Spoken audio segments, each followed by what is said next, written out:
But let's introduce our in-studio guest, former special agent, ATF, can I say that? Or Yeah. I said it already, is none other than Dominick Polifrone. Yeah. Polifrone, I said it right. All right? Welcome to the Wiseguyz Show, Dominick. Thank you. Thank you for having me here. How you doing? Everything good? I'm doing. So what do you think of the studio? You like it? Beautiful. Really nice. Nice. Thank Grazie, you so much. grazie. I really appreciate you coming, and we're going to go back and forth, but we do have a few things to go over before we get started. I hope everybody had a happy Easter. All right, is that true? Happy Easter. Everybody had a Yes. happy Easter? Very nice. Buona Pasqua, belated Buona everybody. Buona Pasqua a tutti. That's right.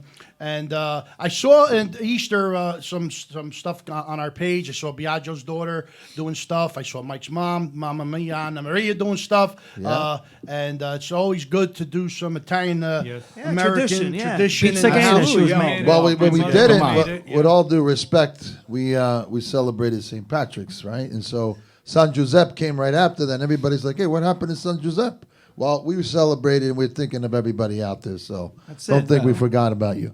And the pasta di San Giuseppe with the cannoli and the custard, you know, how we celebrated. And so that was awesome. That was awesome. Yeah, and Biagio, I saw they were doing Pizza Gain. Yeah. And, and I'm realizing that they were doing something different. They were doing like Panzarot Pizza Gains, right? My town where we come from in Naples, we don't put meat. So everything's made with ricotta, eggs, and a special cheese they use. Oh, okay. So that's from It's not sweet different- though, right? No. Oh, okay. But my daughter went by my parents' house. My mother and my aunt were there. They were like a machine over there making a whole Yeah, I saw those assembly videos. line. Yeah. But she was learning. It's It's like good. a calzone. She was learning. perfect. Right, Yeah, it's a she's calzone. younger generation. Just guys, just Bella, so you know, the probably. table. We don't want to hear that. Just letting you. Let's go as we go forward. The hands, if you try to Keep work. your hands to yourself. Yeah. But I want to also mention we have a 9 o'clock call in. I'm telling you, this guy, we waited a while to get him. He was really busy during elections and stuff like that. But also, he's all over movies. So many movies he's involved in. Over 160 movies. Wow. But our 9 o'clock guest caller will be none other than Robert Davi. Yes. That's right. Come on. Bravo. He is a true, proud Italian American. He is an author, an actor, a singer, a writer, director. I'm telling you, he's known for a lot of movies, but one specifically that really put him over the top was Goonies, The Goonies. Yep. You know, He also and, worked with Sinatra, though, man. He worked with that's Sinatra, amazing. Marlon Brando, yeah. Bruce Willis. There's just Yep. a lot. I'm sure we're going to have a lot to talk about. Plus, he was in the movie the Iceman. Yes. And I want to say our guest is a big part of nabbing the Iceman. And Dom, I mean, how was that? I thought it was done well. Yeah. You know, I mean, there's a few exceptions, but to each his own. Yeah. Now, but to get now he obviously was a serial killer known for killing over 200 people. Don't forget his scenario. He killed people, but his main objective was cyanide, pure cyanide. And back then, nobody really looked for it. And And he used to say, I used to give him a boost, Tom. Give him a little boost. No. Bye-bye. It's You're not mentioning dirty, it's clean. cyanide now. Now that this came up, confirmed. So a friend of mine actually ate cherries. You know, we eat cherries, and most of us, we eat cherries and we eat the pits. I'm one that's guilty of that. And so he said that he ate one night an absorbent amount of them, and he swallowed the pits. He couldn't figure out, he figured that, you know, he had an upset stomach, but it got so bad, he thought he was going to die. So when he went to the doctor, he says, he just wanted to make sure it wasn't coincidental. He says, no, you probably, because you ate the cherries and you had the pits. He says, well, what does that do? He says, cyanide comes from the pit of a cherry. Now, is that true? You know anything That about I don't know. I didn't. So, I mean, we think I also heard put it it came together, from yeah. the pit of an apple. I can tell you, though, this was pure cyanide. It's not going to the drugstore getting, Yeah. you know, rat poison or something at the hardware store. Now you can't even smell cyanide or you die. No, it right? smells like an almond. almonds. That's what I heard. And when the- Really? so. That's why it was predominantly thought of that it's the almond that has the almond nut that has the cyanide in it because it smells like an almond. Well, I have to tell you. You hear that? Hold on. You hear that, Liana? No more honey bunches of oats, okay? That's it. But wait a minute, Mike, aspetta. Who would eat the cherry with the pit? Mike. What are you talking about? Sometimes you eat Us, a Pat, cherry. maybe one. Why would you eat the pit? Well, some people eat the cherry and they The swallow. cherries were expensive Yeah, that week. maybe one. But this is Oh, this guy ate quite a few of them. Non si può manca mangiare i cerasi più. Well, I have Sono- done this. sono I've da mangiare. taken the inside of a peach pit and I've eaten the seed in that. You've never done that? You crack over the He's a peach fact pit. we used to go. No, no. Listen, No, I could Gente understand. normale non fanno I could così, understand the con grape sulle eating the basse. seeds. I'm waiting for the punchline. No, this is a real deal. And so, Non si no, what's italiano very normale. interesting is somebody thinks cyanide is just something, the chemical they mix in a lab. No, this comes from Oh, I didn't. nature. Dominic, listen, from now on, don't tell us anything that he used to kill nobody. If not, we're gonna end up like starting new science wars. No, but no, all kidding aside. Now, to nab a person like that, it has to take a lot of strong intelligence. You gotta obviously frame the person in order to catch them in a murder or some type of criminal activity. Is Well, this particular case was. Listen, that's like coming to you, okay, and saying, hey, listen, I want you to go after Dominick Polifrone, and I want you to find out how he murdered 5 people.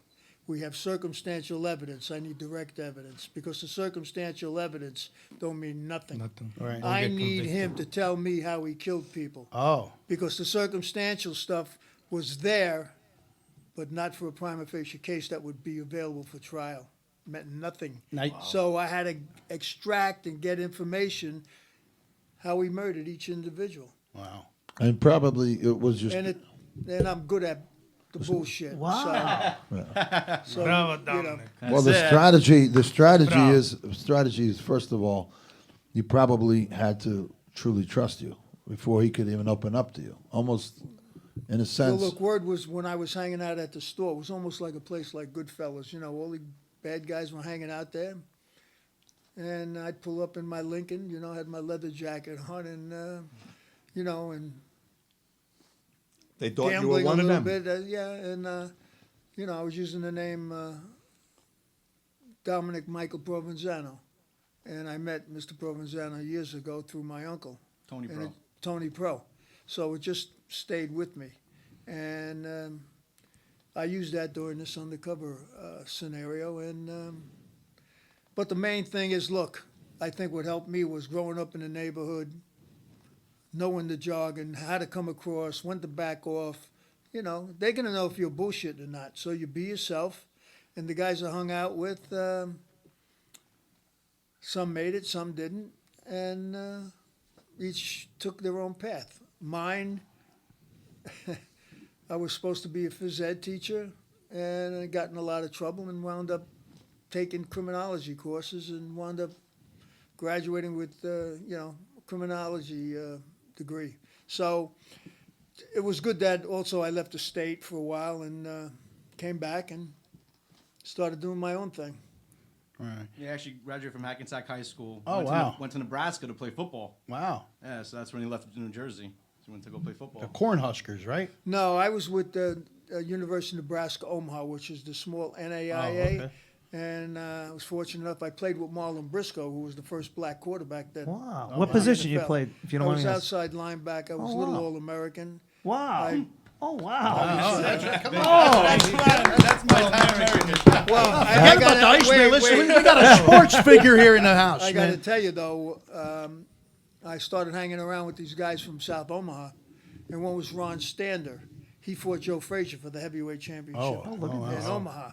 And the Quarry brothers used to come in there and bounce around at this place called the Foxhole. Wow. It was different, but everybody was hooked up just like here. Yeah, yeah. All right, yeah. so now this is a perfect opportunity to get some truth. They really have great steaks out there, or is that shipped from somewhere else? They have some good steaks. Because you don't know today. You know we got Omaha steaks let me coming to tell you. You're paying top dollar, but you don't know where the hell it's When coming I from. was heading out to Omaha, my father and mother took me to Penn Station. I didn't want to fly, so I took the train. I got on the train, said goodbye. I'm by myself. I get on the train, and I'm heading out. I get to Chicago, and I get outside Chicago, and all I see is cornfields. I said, Where am I? and there was a priest in the next seat from me. He goes, son, what's the matter? I said, Father, I can't even see a deli here. All I see is cornfields. He goes, relax, where you going? I said, I'm going to Omaha. He says, listen. He says, I teach at Creighton University, which is a nice university downtown Omaha. And he took me right to Omaha by the stockyards, and I met the coach. And from there, I wanted to come home because I couldn't get used to that, a little bit slower there. But they couldn't understand me talking. But one thing worked out, and I graduated, and I was the first in my family to graduate. I remember my father giving me the pick and shovel. Man, before I left, he says, here, 7 days a week, 6 o'clock in the morning, start picking. Wow. Man, I thought I can handle it, then bounce down the shore, and Yeah. I was so tired, I'd fall asleep in the truck when he was driving me back home. I couldn't even eat dinner. I'd go right to bed, and the next thing I know, I had the pick in my hand. Wow. I said, my father was right. That Go was get the it. old-fashioned way to So, do it. so you Go said get you an were all education, go to American, school. all American. All little All-American for outside linebacker. That's a Wow, that's a that's special. are you kidding me? That's special. I mean, listen, Oh, absolutely. to be an all American, That's- you had to be a special player. It just didn't happen. I went All to right, high I'm gonna school. throw A lot of one more athletes. thing in, Go ahead. which I'm proud of. I worked out with Ron Stander and a bunch of guys at the Foxhole, and I won the Southeast District Golden Gloves. Oh, And, okay. Oh man. I had a sponsor from, his name was Jim Bagley. He was a SAC officer at the SAC office base in Omaha, which is underground, one of the biggest facilities around. And he really took care of me there. He had a restaurant, fed me, but the people there were just phenomenal. They were Nice. so good. Met a lot of Italian family out there, and But Dominic, treat how'd me you like learn a how to son. fight? I mean, you went boxing. From Hackensack. well, No, but I mean, no, In the I'll streets. tell no, you. no. Well, I'm throwing everything out here. What had happened when I was a young kid with the guys I was hanging out with? They said it was a gang war and stuff, and 3 o'clock in the morning they're slapping us with rubber hoses. We had a fight with Lodi at the time, and Right down the road. right down the road, and they put me in a home, and I remember coming back after a week. Judge Cole in Bergen County, Judge Cole, we'd come in there, the parents are in the courtroom crying. Judge says, you know something, I'm not ready yet. Hits the gavel, send them back again. Oh wow. They were thinking about Jamesburg. Oh man. Anyway, I wound up with 5 years probation and seeing a probation officer. And Was it you? Were you born in Newark? nah, No, I thought I saw someone. I don't know. It might be someone else I'm thinking of.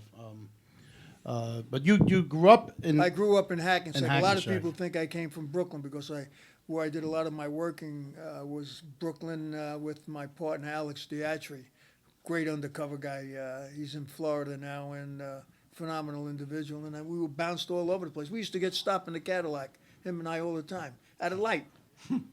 You guys are agents? Wow. Wow. We did some things back then, that you can only really wish. It was just some crazy things we did, and we pulled them off too. Pulled them God off. bless. Yeah, well, that's good. That's good. As long as you didn't get caught. That's all. No, we didn't get caught. But We didn't get you have but any- now get back to the Iceman. I want to ask a question. To start that, you gotta make your first move. How did you even get into that? How did you fall into I that? was working I worked an organized crime case, one of the biggest mob raids in 20 years. Back then, I was working with Joe Coffey and his squad, the OCCB, and we took down 68 associated and made people. We had an individual that wanted to go on a witness protection program. So we met for a couple hours at the ATF office, and he says, listen, he's the guy I can work with. We went out that night, and I rented sawed-off shotguns from a guy by the name of Johnny Centura, a made guy out in Queens. And from there, it escalated, and I had a lot of experience. I spent 15 years in the streets, And when I wound up back in Bergen County, they said, we have this case. I used to work with this, we grew up together, detectives, Alan Greco, who I grew up as a kid. He was in the 1968 Olympics for cyclists. And he said he became chief of detectives, but he was in charge of the homicide squad at the time. So I met him and the state police. They said, listen, we have an individual that's been murdering people, but the only thing is, I don't know who's louder, Biagio's son or you. he only uses poisons. And I'm reading what they have, and I'm saying, what the fuck? This sounds like a make-believe story. I'm talking about poison. It gets in your epidermis. You don't get an antidote. You kiss your ass goodbye because there's nobody on site going to, take care of you. Yeah. So I sit down, and they said, listen, we'd like to know if you'd be interested in working undercover. I said, listen, I got to get approval from the U.S. Attorney's Office to decline the cases and from my headquarters because they wanted everything to go state. They wanted him to be charged with the 5 murders. Wow. So I finally write up what took place, and headquarters called me back and said, Dom, the fuck is this? Are you sure you want to do this? Because you're talking about poisons. And like I said, there's no antidote you're carrying around.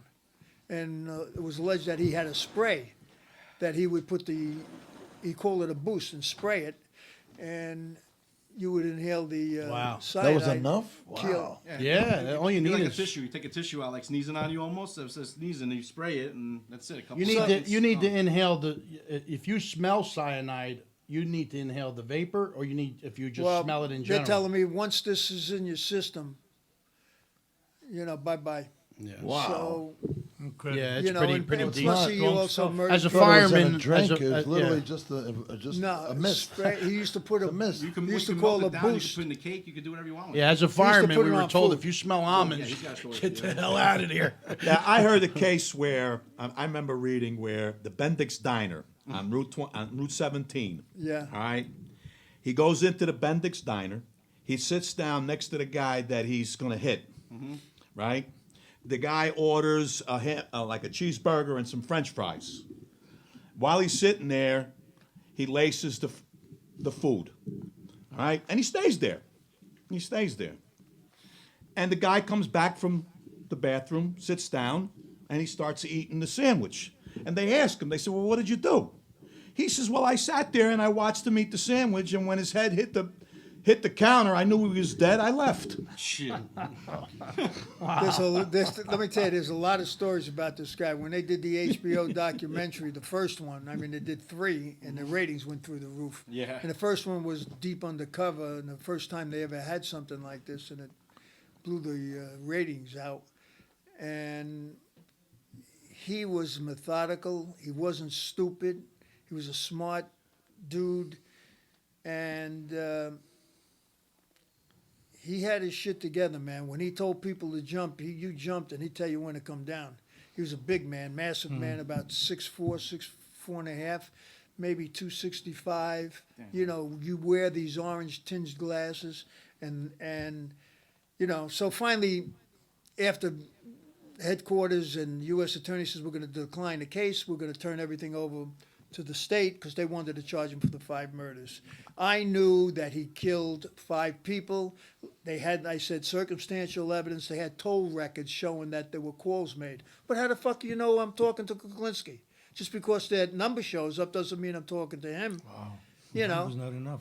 That's not enough. No, defensive attorney will get him off with Easy. with that So shit. people were also saying, listen, I know he was meeting an individual by the name of Big Rich. He left with $27,000. Wow. Okay, it's hearsay. Where's the proof?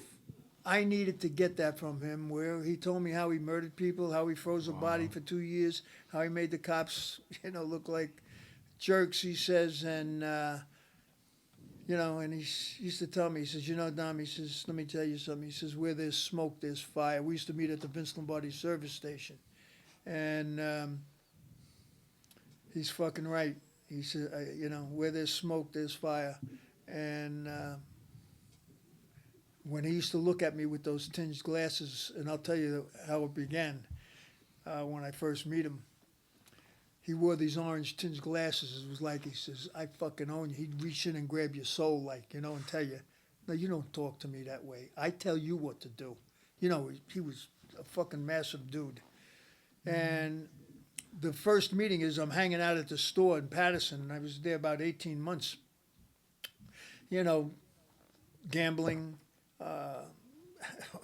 You know, a couple of scenarios were funny because I hung out there, and they were offering me counterfeit currency. They had a team that used a brown van that would do B&Es up a Saddle River. And they knew exactly when these people left. They'd take all the booty, they'd come back to the store, they'd check the gold. Offer would go to New York, you know, and they had it together, I'm telling you. So down the road, after my conversations with him, I met him a couple of times, and one day I got approval from headquarters, said, "Listen, just to get the ball rolling too, these people thought that I can get anything. They knew I was hooked up with some good people in New York." And I walked in there one day with an attaché case. So I got it in my Lincoln, I got the attaché case, and now they know me. "Hey, what do you got there?" I said, "That's off limits." I said, "It's for people in New York." And, "What do you mean for New York?" Come on. I said, "I can't show you this, you know." Dom, you know us." "Yeah, fuck it. Let's go in the back room." I go in the back room. This is truth. I go in the back room, I open up the attaché case. And inside I got 10 blocks of C4 plastic explosives with the lot and block number stolen from the military. And I have 10 high standard 22 caliber silencers. They're looking at this and say, "Man, I can use." I said, "You ever used this stuff before?" I can use fucking C4. No, this is truth. And You know, I got to tell you something. I don't know who that wise guy was. So I Hold could that use thought. Hold that thought. But I thought you were going to say when you open up the case, it was full of tzatziki and cheese. But Then they anyway, would have shot him for sure. Now, obviously, you recorded him when he was talking to you, obviously. yeah, everything was recorded except the first conversation where we met unexpectedly. First time. And what happened was, I'm at the store one day, and I've been going there 18 months, and it got to be a hot place because they were doing hijack loads, and they were smart. Let's say they took off a whole tractor trailer of coffee. Let's say there's all coffee there. They take 2 cans of coffee and put it there. And let's say they rob a whole thing of nice homemade tomatoes in the cans to hijack. They'd put a can there. Now, if the cops came in, it's only a misdemeanor. What are you going to do with 2 cans of coffee? Right? What are you going to do with that? You're not going to do nothing with it. Right. So if you wanted it, Then you pick it out, put the money down, you go and you meet. They come with a truck, they unload it. You go your way, they go their way. That's that. Nice. And that's how it's done. Nice. You know, this way here, the main booty is not there. So they're smart. They were Oh, smart. very Well, smart. come on, that's what a beginning to the Wiseguyz show, huh? Come on, we got a lot more to talk about. No, I want to hold it up because we want to make a few announcements before we go to break, and then we're going to come in with Robert Davi, and then we're going to continue with you and other stuff that we're doing. But I just want to listen. I just want to say also, you know, I know I'm going to be a made guy tonight, and I appreciate it. oh, you're made. absolutely. absolutely. He went from a wrestler It's to our becoming a honor. big It's guy. our honor. I want to mention, or we do have